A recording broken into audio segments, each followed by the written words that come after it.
പുലർച്ചെ 3:30 മണിക്ക് ഇറങ്ങിയാണ് ഞങ്ങൾ വെസ്റ്റ് ബംഗാളിലെ ഡാർജിലിംഗിൽ ടൈഗർ ഹിൽസിൽ.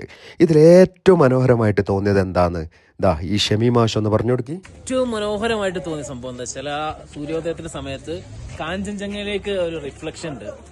അസാധ്യമായിട്ടുള്ള ഗോൾഡൻ കളറിലുള്ള നല്ല സ്വർണ്ണ കളറിലുള്ള ആ ഒരു റിഫ്ലക്ഷൻ ആണ് കൃത്യമായിട്ട് നമുക്ക് മനസ്സിലാക്കാൻ കഴിയും. ഏറ്റവും മനോഹരമായിട്ടുള്ള പല്ലും തേച്ചില്ല, കുളിച്ചിട്ടുമില്ല, സൂട്ടും കൂട്ടുവിട്ടിട്ട് ഇറങ്ങിയാണ് രാവിലെ തന്നെ. പുറത്തിറങ്ങിയപ്പോൾ അത് അയലുമേൽ കാക്കച്ചട്ട നിൽക്കണ മാതിരി നമ്മൾ ചങ്ങായിമാരൊക്കെ ടൈഗർ ഹിൽസ് പോകാൻ വേണ്ടി ഇങ്ങനെ നിൽക്കുക.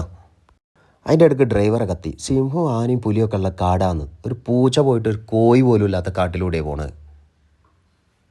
ഇവിടെ മുകളിലെത്തി നോക്കിയപ്പോഴോ കൂടരഞ്ഞ് പള്ളി പെരുന്നാളിൻ്റെ അത്രയും ആൾക്കാരാ. എല്ലാവരും ഈ ഒരു സൂര്യനെ നോക്കി ഇങ്ങനെ ഇരിക്കുകയാണ്.